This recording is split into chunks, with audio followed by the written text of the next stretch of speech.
Bonjour et bienvenue à notre émission spéciale consacrée à la dernière résolution du Conseil de sécurité des Nations Unies 2728 sur la situation actuelle à Gaza. Avec moi aujourd'hui, ambassadeur Mohamed Loulishki, vous êtes senior fellow au Policy Center for the New South, et Benjamin Traoré, vous êtes professeur à la faculté de gouvernance des sciences économiques et sociales de l'université Mohamed VI Polytechnique. Bienvenue messieurs. Merci. Après plus de 5 mois de conflit, le Conseil de sécurité a adopté le 25 mars 2023 sa première résolution permettant un cessez-le-feu immédiat pendant le mois de Ramadan dans la bande de Gaza, en plus de la libération de tous les otages détenus par le Hamas, tout en soulignant également la nécessité urgente d'élargir les flux d'aide dans l'enclave palestinienne. Et les États-Unis, qui avaient mis leur veto à de précédents textes, se sont cette fois-ci abstenus, permettant l'adoption par 14 voix cette résolution. La question qui se pose aujourd'hui, ambassadeur Loulishki, c'est d'abord de comprendre justement la position des États-Unis dans un premier temps. Pourquoi les États-Unis se sont abstenus cette fois-ci et n'ont pas exercé leur droit de veto? Alors, on va commencer par un constat, à savoir que depuis le 7 octobre, il y a eu 9 projets de résolution qui ont été présentés. Il n'y a que 2 qui ont été adoptés. Et ces 2 résolutions qui ont été adoptées, c'était uniquement sur l'aspect humanitaire. Par la suite, il y a eu des tentatives de résolution qui voulaient mettre fin justement aux hostilités. Et les États-Unis ont 3 fois opposé leur veto. Donc, pour leur image, étant donné la pression internationale, les États-Unis ne pouvaient pas reconduire exactement la même position, malgré la pression qu'Israël exerçait sur les États-Unis pour qu'ils fassent exactement cela. Donc, les États-Unis se sont donc abstenus parce que la situation humanitaire est devenue intenable et qu'il y a eu un consensus international, voire même une unanimité internationale en faveur de l'aspect humanitaire. Il faut qu'il y ait pas une pause, pas une trêve, mais il faut qu'il y ait un cessez-le-feu qui puisse permettre d'abord aux pays donateurs d'acheminer l'aide humanitaire et de préparer un petit peu les esprits à aller au-delà disons du mois de Ramadan et faire un effort. Et donc, cette abstention, elle calme un petit peu l'électorat démocrate à quelques mois quand même des élections.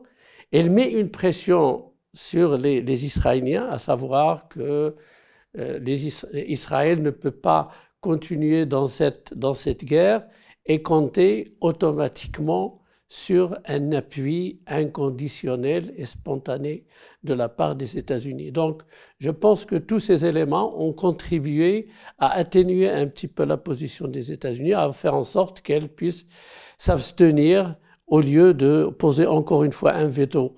Les États-Unis n'ont pas un record très élogieux sur la question des vétos parce que depuis 1946, il y a eu 83 vétos qui ont été opposés aux États-Unis et parmi les 83, il y a 44 qui ont été en faveur d'Israël. Donc les États-Unis quand même, ils sont un allié inconditionnel disons d'Israël, mais ils ne peuvent pas ignorer cette réaction internationale, y compris parmi les alliés des États-Unis. Maintenant, reste à savoir quelle est l'interprétation à donner à cette abstention d'un veto. Je pense que... Benjamin, comment vous interprétez ou quelle est l'interprétation justement de l'abstention en tant que pratique de vote au sein du Conseil de sécurité des Nations Unies?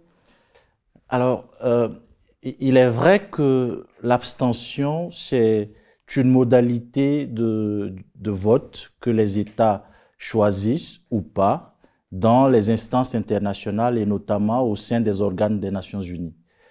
Et l'abstention, c'est une pratique, par exemple, qui est très courante à l'Assemblée générale des Nations unies. On en a beaucoup parlé ces dernières années relativement à la crise ou à la guerre en Ukraine.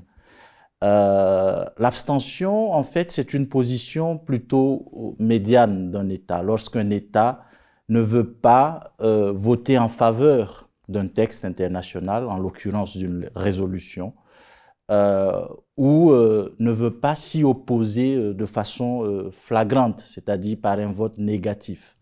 Donc l'abstention, c'est la voie du milieu qui permet à l'État de ne pas soutenir une décision ou une résolution sans être fondamentalement contre le fait que cette décision puisse être adoptée.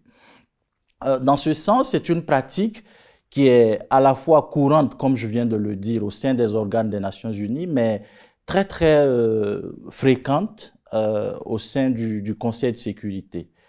Ce qui fait de l'abstention, alors, un processus ou un procédé de vote, je dirais, intéressant ou qui mérite une attention au sein du Conseil de sécurité, c'est que, comme vous le savez, en général, le Conseil de sécurité décide avec le vote, généralement sur des questions de procédure. Le Conseil de sécurité doit prendre une décision avec le vote affirmatif des membres permanents du Conseil de sécurité. C'est ce que dit l'article 27, notamment son paragraphe 2 de la Charte des Nations Unies.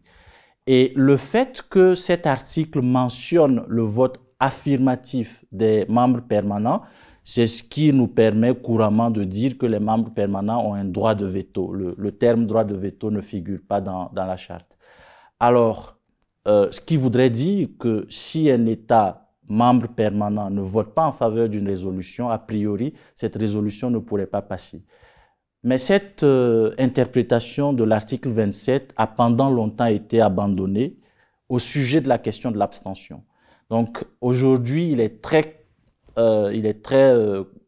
bien connu, il est tout à fait normal que lorsqu'un État permanent, membre permanent du Conseil de sécurité s'abstient, cela n'empêche pas l'adoption d'une décision par le Conseil de sécurité.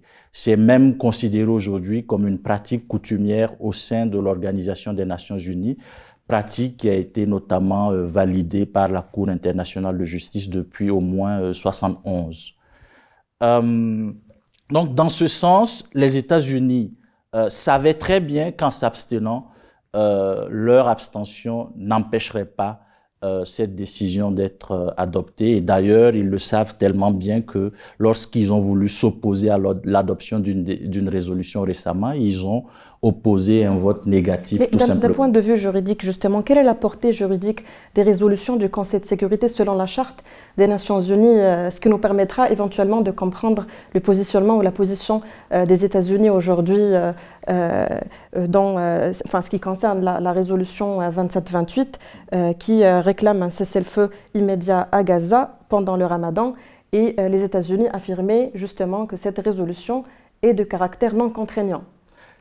Évidemment, alors, la position de l'ambassadeur ou l'ambassadrice Greenfield, représentant des États-Unis au sein du Conseil de sécurité, a pu surprendre sur ce point.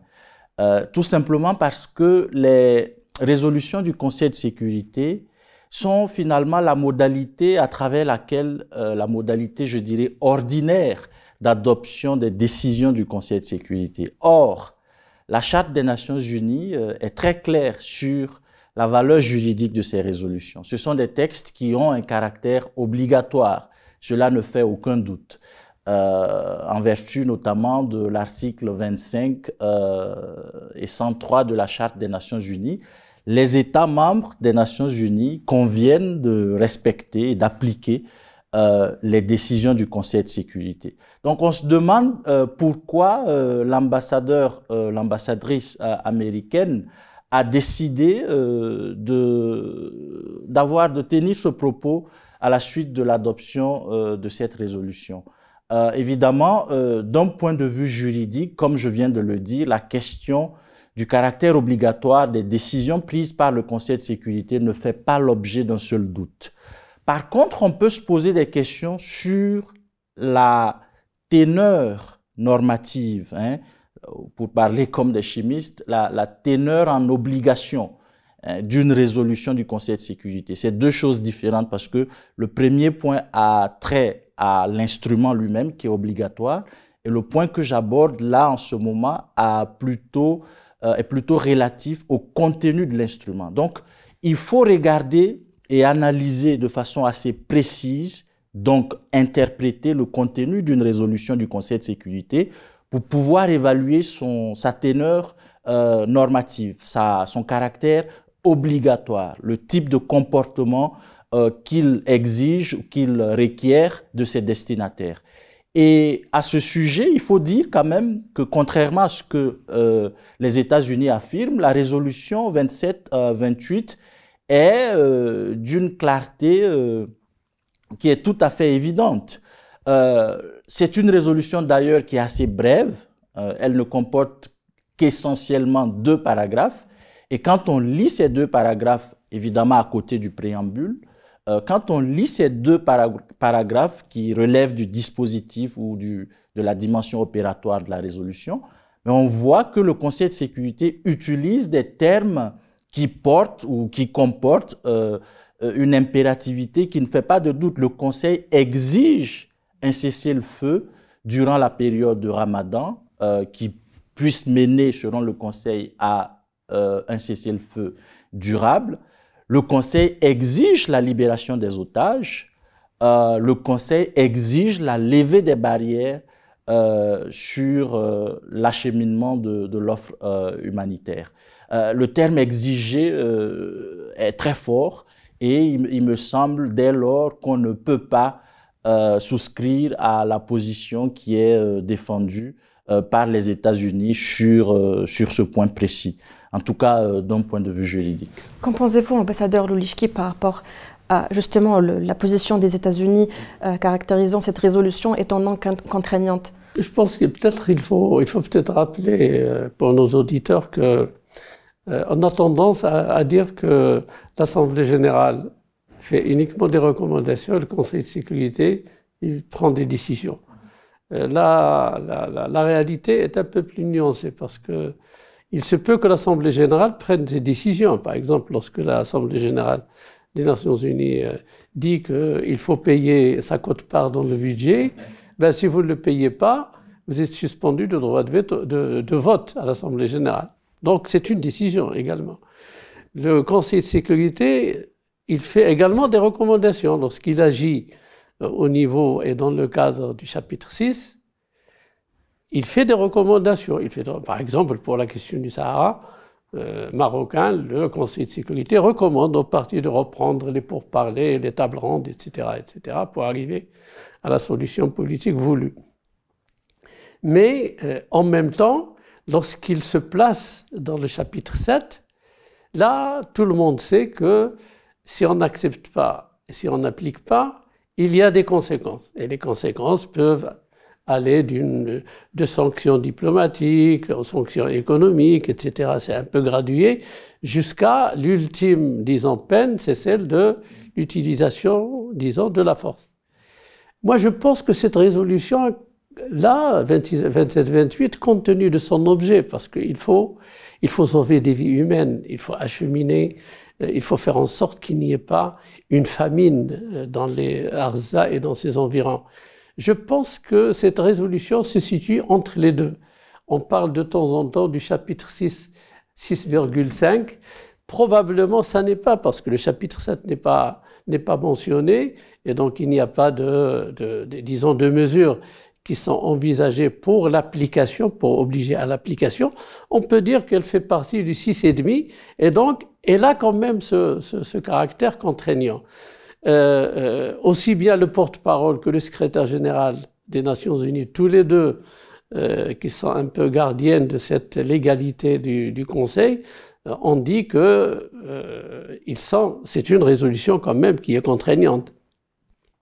Maintenant, quelle est la motivation en disant ça? D'abord, probablement les États-Unis doivent peut-être faire attention à ce que cette interprétation de non contraignante peut un jour se retourner contre les États-Unis, peut-être dans d'autres situations. Mais en disant qu'elle n'est pas contraignante, les Américains avaient à l'esprit la nécessité de ne pas antagoniser outre mesure Israël et pour ne pas la pousser à tout simplement renvoyer continuer les hostilités sur Gaza et maintenant sur la partie de Al-Shifa, et donc continuer à négocier le deal de cessez-le-feu contre la libération des otages. L'autre chose, c'est que tout de même, il y a une dynamique qui a commencé quand même avec la médiation de Qatar, des États-Unis et de l'Égypte pour essayer un petit peu de résoudre cela. Ça n'a pas réussi le premier coup, mais je pense que les tractations continuent. Et les Américains, d'après les dernières informations, s'activent pour relancer cette négociation avant l'échéance du fin du mois de Ramadan. Si je peux juste me permettre de rajouter quelque chose à ce que vient de dire Monsieur l'ambassadeur, de façon très très importante d'ailleurs. Je pense que le propos de l'ambassadeur américain, de la représentante des États-Unis au Conseil de sécurité, évidemment trahit derrière les contradictions qui ont pu marquer le processus de préparation et d'adoption de cette résolution, que la fermeté de mon propos tout à l'heure peut-être couvrait un peu. Et il faut reconnaître que, évidemment, c'était pas du tout un jeu où c'était pas une décision à laquelle on est parvenu de façon tout à fait simple. Je dirais justement que la position américaine était beaucoup plus ferme que ça dans les projets de résolution. Il faut savoir que juste 2 jours avant l'adoption de la résolution, là, les États-Unis avaient un contre-projet de résolution qui a été écarté, notamment à travers 2 vétos, les vétos russes et chinois. Finalement, n'ayant pas pu imposer ses vues sur la situation à travers ce projet de résolution, les États-Unis se sont résolus à ne pas empêcher la résolution qui avait été proposée par les membres élus, les E-10s, qui sont les membres élus à côté des membres permanents. Les États-Unis ont décidé, au regard de tout ce que vient de relever l'ambassadeur, de ne pas empêcher l'adoption de la résolution, mais on a bien l'impression que c'est un compromis très fragile et dès l'adoption de la résolution, on voit tout de suite la réémergence de ces contradictions à travers un propos de ce type. Et je pense que les États-Unis étaient déjà au courant de la réaction, et ont anticipé la réaction des Israéliens. Il ne faut pas dire qu'ils le savaient d'ores et déjà. Et donc, ils savaient très bien que l'objectif étant de relancer un peu la négociation, non pas de faire autre chose. Et donc, ils savaient très bien que si la résolution sort, Israël va tout simplement ne pas l'appliquer. Israël n'a pas appliqué même une résolution qui a été unanimement adoptée par le Conseil de sécurité, même avec les États-Unis, lorsqu'il s'est agi de Golan ou lorsqu'il s'agit en 2016 de l'arrêt des colonies de peuplement. Et donc, il ne voulait pas, comme j'ai dit tout à l'heure, antagoniser, contrarier les Israéliens au point où ils interrompent les négociations. Et donc, ils ont lancé le fait que ce n'est pas contraignant, mais je suis sûr qu'au fond des membres, ils savent quand même faire la différence. Je reste encore avec vous, ambassadeur Loulichki. Concrètement, en quoi cette résolution représente-t-elle un pas vers la résolution du conflit, ou au contraire, est-ce qu'on parle peut-être aujourd'hui d'une solution provisoire, ne s'attaquant pas justement aux origines et aux causes du conflit? l'intention des rédacteurs, le cheminement des efforts qui ont été faits au niveau du Conseil de sécurité pour essayer d'arrêter la guerre ont toujours été extrêmement limités. Il ne s'agissait pas d'aborder la solution juste et durable, la question du Moyen-Orient, etc., etc. Donc, dès le début, il ne s'agissait pas d'aller ni à la négociation de la solution, disons, définitive, ni d'essayer de faire revivre un petit peu les discussions sur les fondamentaux de cette problématique israélo-palestinienne. L'objectif, la résolution avait un objectif très déterminé et était même limité dans le temps, c'est-à-dire jusqu'à la fin du mois de Ramadan. S'il y avait une ambition autre, allant au-delà de ce qui était convenu, moi je suis sûr que l'abstention se serait aisément transformée en un veto des Américains. Il y a quand même un acquis dans cette résolution, c'est que jusqu'à présent, les Américains ont toujours parlé d'une trêve ou d'une pause humanitaire. Aujourd'hui, on parle d'un cessez-le-feu, même s'il est provisoire. Donc le terme, un petit peu, on a psychologiquement imposé le terme, disons, du cessez-le-feu, avec toutes les conséquences juridiques et politiques que ça peut induire, en tout cas.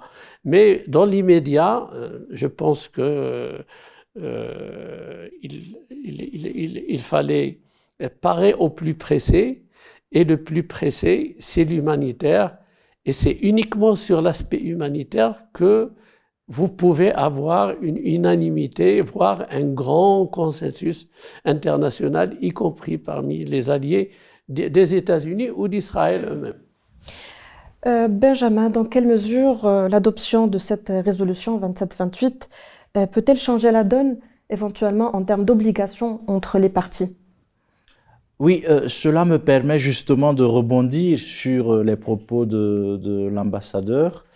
En réalité, comme je l'ai dit tantôt, il est important de ne pas négliger les oppositions qui ont marqué, n'est-ce pas, le processus d'adoption de cette résolution.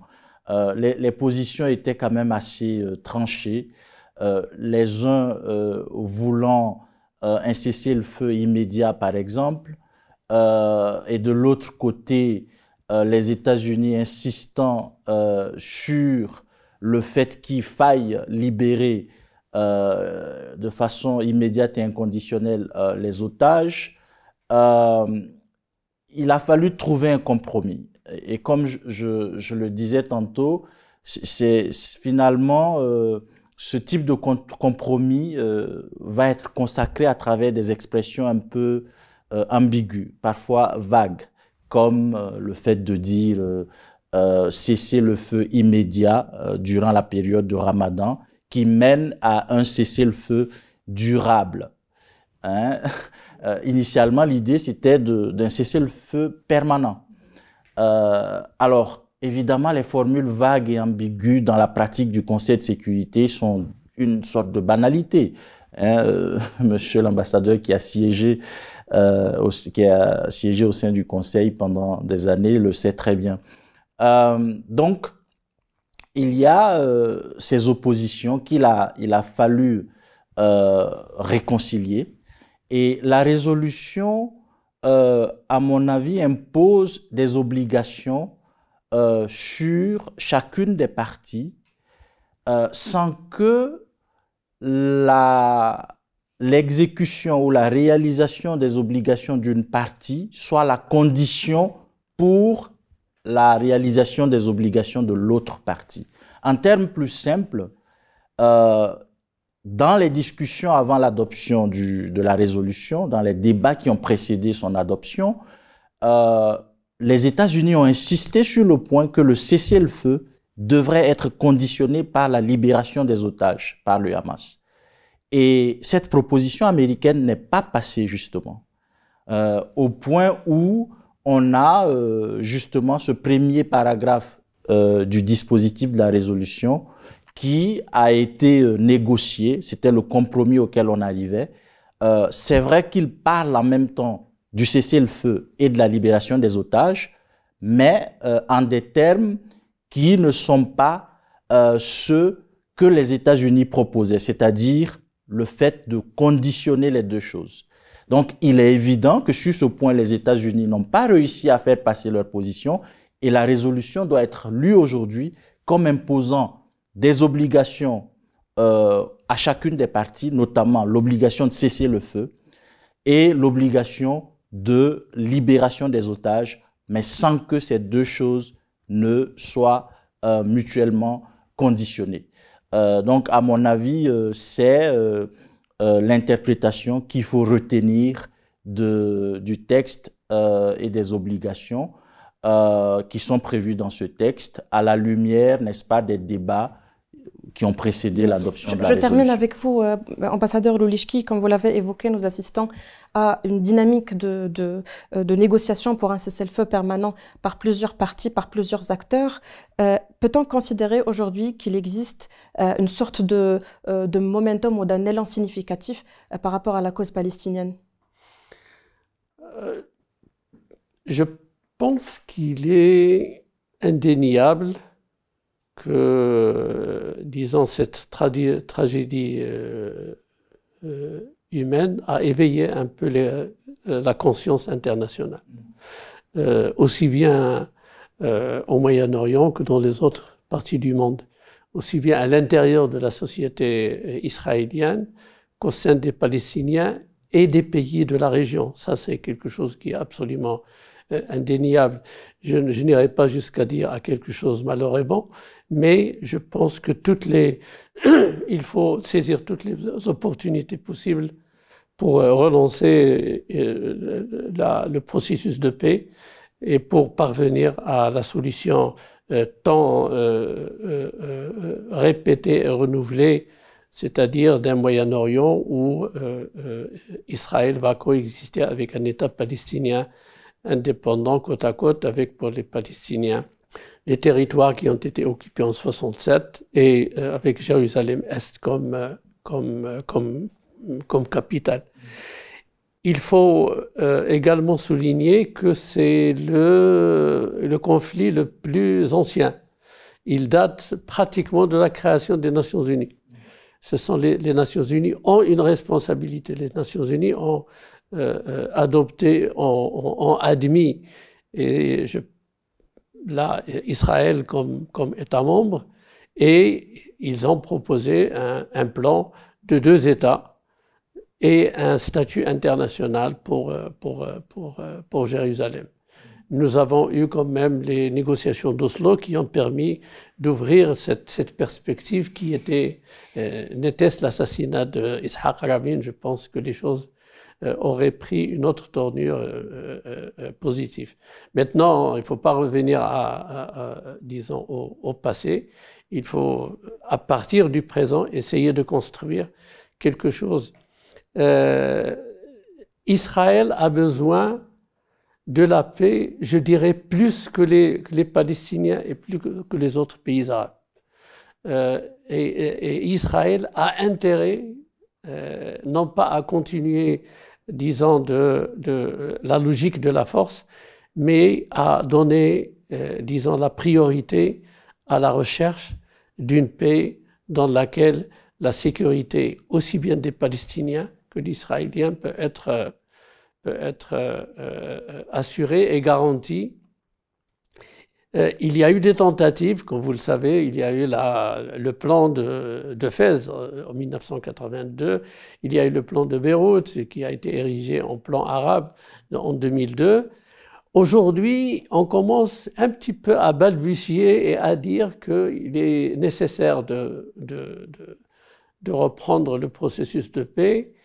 Et même on a essayé de brosser un petit peu les contours par exemple, M. Borrell a proposé à l'Union européenne un plan à 10 points qui commence par une conférence préparatoire en passant par des négociations bilatérales entre les deux parties, par des groupes de travail qui vont préparer un petit peu les ingrédients pour les présenter un plan en bonne et due forme aux Palestiniens et aux Israéliens. Mais cela nécessite d'abord une volonté politique de la part d'Israël d'accepter la logique de la guerre et de renoncer à la force, à l'utilisation de la force. Deuxièmement, de la part des Palestiniens, à réaliser leur unité et à promouvoir un gouvernement légitime. De la part des États-Unis, parce que c'est la seule puissance capable de convaincre Israël de la logique de la paix et de faire pression sur elle. Et enfin, il faut qu'il y ait, de la part de la communauté internationale, une mobilisation pour justement parvenir à cette paix durable. Est-ce qu'aujourd'hui, c'est possible de faire la relance? Je ne pense pas. Il faut attendre que les esprits se calment. Il faut attendre que les uns et les autres puissent penser leurs blessures. Il faut faire en sorte que les uns et les autres puissent réfléchir aux dividendes de la paix et aux aléas de l'utilisation de la force et de la guerre pour qu'ils puissent vraiment, de manière, disons, irréversible, s'orienter vers une logique de paix et vers une négociation de paix.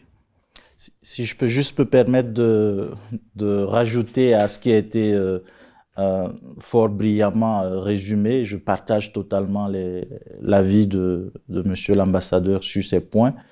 Je pense qu'il y a une combinaison de facteurs aujourd'hui qui crée un nécessaire momentum pour arriver à poser enfin le problème, la question palestinienne sur la table et la discuter comme il se doit. Je pense qu'il s'agit d'une situation qui n'a que trop duré. Et ce momentum international se voit non seulement à travers une résolution comme celle qui vient d'être adoptée. On voit bien que les États-Unis ne peuvent plus, et les autres alliés d'Israël ne peuvent plus continuer à tenir leur position. Mais ce momentum s'exprime aussi à travers d'autres instances. Pas plus tard qu'hier, la Cour internationale de justice a encore prononcé des mesures conservatoires supplémentaires à l'encontre, n'est-ce pas, de l'État d'Israël. En plus de tous les rapports qu'on a pu voir, notamment ces derniers jours, d'autres organes des Nations Unies, de rapporteurs spéciaux, mais aussi de toute l'opinion publique internationale qui continue à exercer une pression importante sur Israël. Et je pense que Israël doit comprendre qu'il y va de son intérêt d'aller dans cette direction et que Israël ne peut pas continuer à être un État qui foule aux pieds finalement les principes élémentaires qui sont reconnus et admis dans cette société internationale. Je pense que les choses commencent un petit peu à se décompter parce que j'ai entendu que hier Biden lui-même a dit qu'il faut il a parlé de post-Gaza plan. Et il a parlé, exact, il a parlé d'un processus devant nous mener vers la création, vers la solution de deux États. En tout cas, je vous remercie énormément, chers intervenants. Nous touchons à la fin de cette émission spéciale. Grand merci à vous, ambassadeur Mohamed Loulishki. Je rappelle, vous êtes senior fellow au Policy Center for the New South. Benjamin Traoré, vous êtes professeur à la faculté de gouvernance des sciences économiques et sociales à l'université Mohamed VI Polytechnique. Je rappelle que le Policy Center for the New South a publié une série de notes et de policy briefs sur le conflit israélo-palestinien qui est disponible sur notre plateforme, notre site web www.policycenter.ma. Grand merci à vous, merci pour votre attention et à très bientôt.